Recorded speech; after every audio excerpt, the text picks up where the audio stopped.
Hi everyone! Welcome back to my YouTube channel. On 1, 2, 3, go.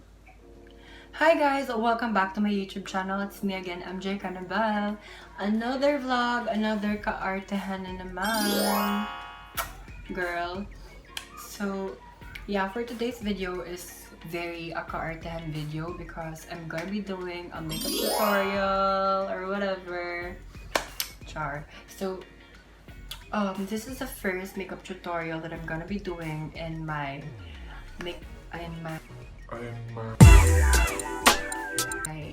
YouTube channel. Yeah, and super sorry para sa lightning kasi parang kunin ako ng langit dito by later. This is a makeup channel pero first time ko palang gagawa ng makeup tutorial sa YouTube channel ko, and I know ang daming nag-aabang nito na makeup tutorial ko, but this tutorial is going to be light. Light lang talaga siya, wala siyang foundation, and yun, yeah, let's just dive into it. Ayan, so first is, of course, maglalagay muna tayo ng moisturizer, which is my Jeju Aloe.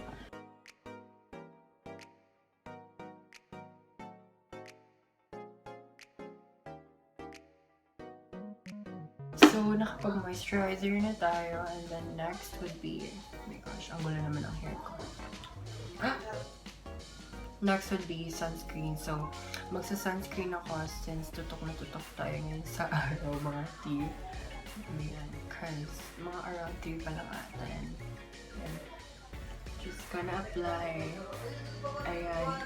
When applying sunscreen pala or anything, make sure na malinis yung kamay mo or yung applicator na nagamitin mo sa face mo. Because mabilis mag-react, especially yung mga sensitive yung skin, kasi mabilis mag-react yung skin natin into bacteria or germs.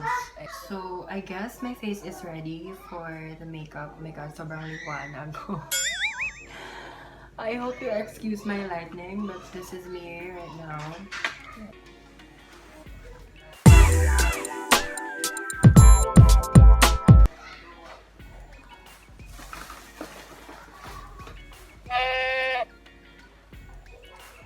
Okay, so start off with the brows. I'm gonna be using an eyebrow pencil and a brush, of course. So, eyebrow pencil yung gagamitin natin because our goal is to just look natural, na parang walang makeup at the same time. Kasi it's just parang an Instagram makeup lang, okay? So, I'm gonna draw my line, and my brows, and this is how I'm gonna do it. Okay, so I'm gonna be starting here. Ayan, so usually, I would start in this part because parang I'm just gonna fill in my brows lang talaga for this look. And I haven't shaved my brows for almost a month now, so excuse my brows for this video. And then I'm just going to create parang a bit line, and then ganyan. So, yung pinaka last part ng brows ko, this is done already.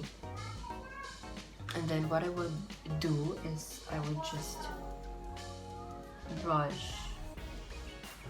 blend the line that I just draw on the inner part of my brows. Ngayon ko lang alam na sobrang hirap para mag-makeup tutorial.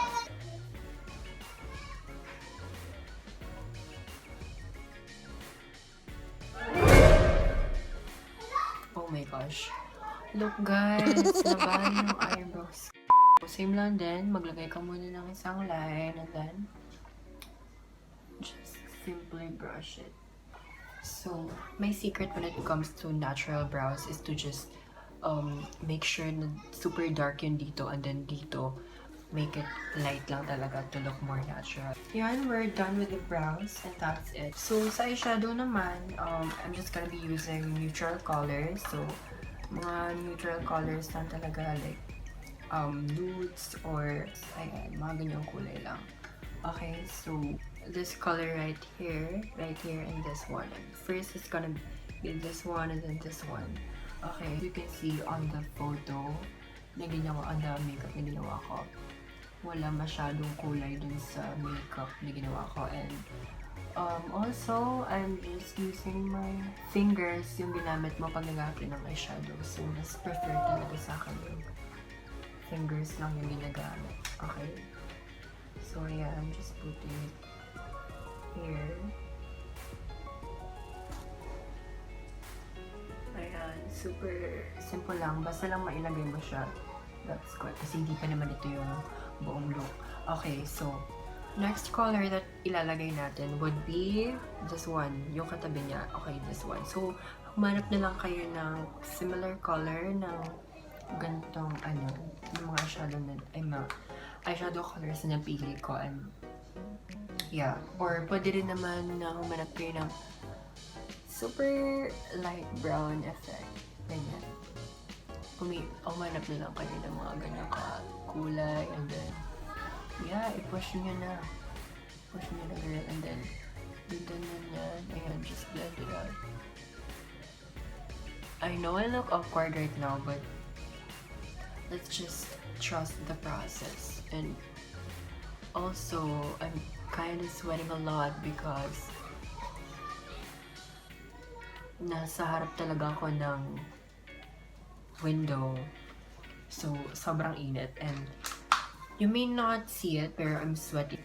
By the way guys, kung napapansin nyo, hindi pa ako naglalagay ng foundation because again, wala talaga akong gamit na foundation while doing this makeup look. Like, wala talaga akong foundation that time. So, bare skin lang talaga yung So, ngayon, magba-blush on na tayo. And, sa blush, make sure na orange lang yung kulay na piliin mo. Kasi yun naman talaga yung goal ng look.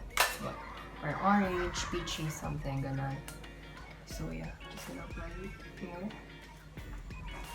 I don't know kung kita niyo, pero sana makita niyo. Kung hindi naman makita, problema niyo.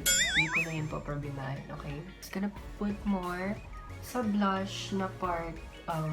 Damihan mo na yung pagkakalagay mo kasi especially pag nasa sunlight ka, kailangan mo talagang damihan yung pagkakalagay kasi pag nasa sunlight ka na, hindi na masyadong halata yung look.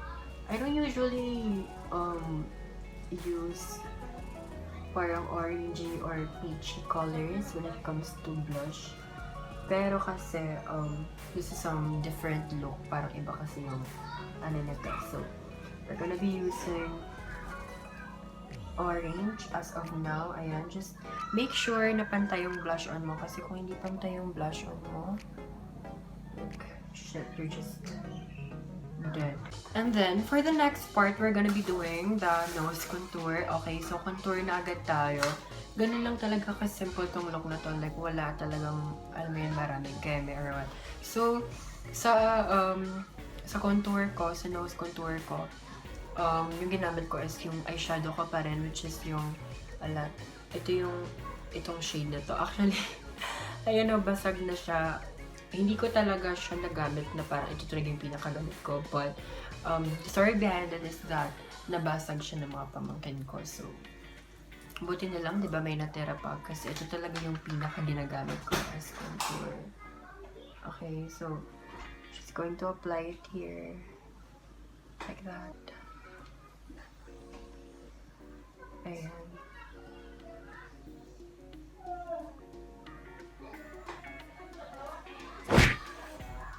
Ayan. By the way, nakalimutan ko, when it comes to blush on pala, kung gusto mo na magmukhang, for example, maliit yung face mo, like super liit talaga, and gusto mo medyo lakihan ng onte, ang trick lang dyan is, mag-start ka dito sa blush and then pataas. Tapos kung gusto mo naman na magmukhang slim yung face mo, dito ka mag-start. Ayan, dyan talaga sa gilid na yan. Kumbaga parang sa may sa ibabaw ng contour mo siya. Dito sa ibabaw ng siya. Okay, so, ayan.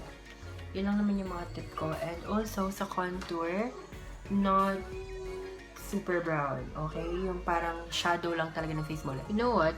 Nose line is very important to me kasi, ayan o, tingnan mo, yung this part ko is, ayan, meron talaga siya While this one, wala pa akong nalalagay and it looks like flat talaga. So, grabe talaga yung tulong ng contour sa look na to. Ayan, again, as I was saying, sa highlight part, just again mo lang yung dito mo, and then here. And so, parang naglalagay ka lang ng one line here, and then dot. Okay? So, ganun yung highlight natin sa nose for this look. And then, just gonna put some to my brow bone. Yung konti lang talaga yung parang natural glow lang. Parang akong Hollywood celebrity na nasa, alam mo yun, nagme-makeup tutorial sa Vogue. Just, but, yun, oh my god, sobrang lakas na ng light. Yun, oh my god, sobrang lakas na ng light.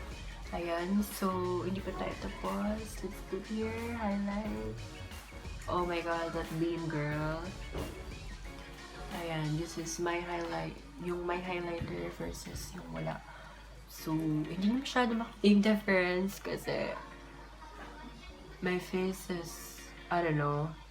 For the lips, what I'm gonna be doing is I'm gonna be using the Simply Pretty. Ayan, ito siya. Ito yung shade niya. Ayan. So, basta i-apply lang natin siya sa inner part. Like this. And of course, sa taas.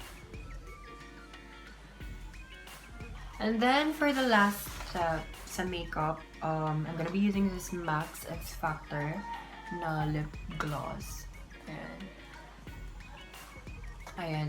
Make sure na you use lip gloss for this look kasi, to tell you honestly guys, iba talaga yung nagagawa ng lip gloss. Ayan, see, oh.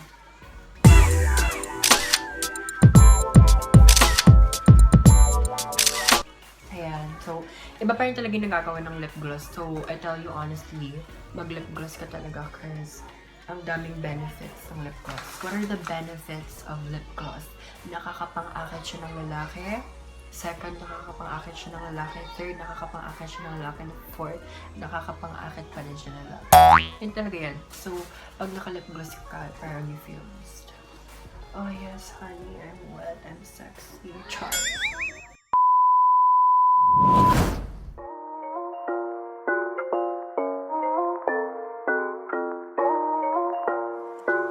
Wow, skrrt. Skrrt.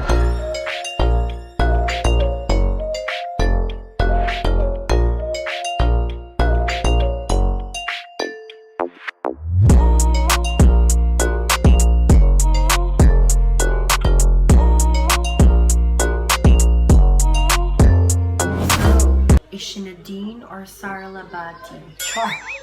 That's it for this video guys. Sana na-enjoy nyo ang makeup tutorial natin for today's video or whatever. Actually sa makeup video na to or sa makeup tutorial na to, wala talagang rules or what.